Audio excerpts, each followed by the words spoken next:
যা গরম পড়েছে তাই ভাবলাম এই গরমে তরমুজের আইসক্রিম বানাবো। তো দেখো বসে গেলাম তরমুজের আইসক্রিম বানাতে।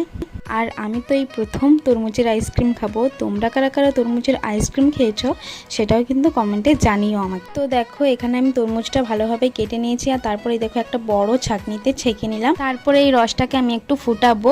তোমরা ফোটাতেও পারো, না ফোটাতেও পারো। তো আমি একটু ফুটিয়ে নিলাম, আর 2 চামচ চিনি দিয়ে দিলাম দেখো তার মধ্যে, আর একটু দিলাম কর্নফ্লাওয়ার। তারপরে দেখো ভালোভাবে ফুটিয়ে নিচ্ছি। ভালোভাবে ঠান্ডা করে একটা আইসক্রিম জারে দেখো আমি ভালোভাবে ভরে নিচ্ছি। আর তারপরে এটা আমি ডিপ ফ্রিজে দেবো। ফিরে এলাম পরের দিন, মানে আমি আইসক্রিমটা পুরো একদিন রেখেছিলাম। তো দেখো কি সুন্দর আইসক্রিমটা হয়েছে। আমি ভাবিনি যে এত ভালো হবে। আর প্রথমেই আমার মেয়েকে দিয়েছি, মেয়ে তো বলেছে ভালো হয়েছে। তারপর বাড়ির সবাইকে দিলাম, আর আমিও টেস্ট করে দেখলাম খুব ভালো হয়েছে। তোমরাও কিন্তু এই গরমে এইভাবে তরমুজের আইসক্রিম বানিয়ে খেতে পারো।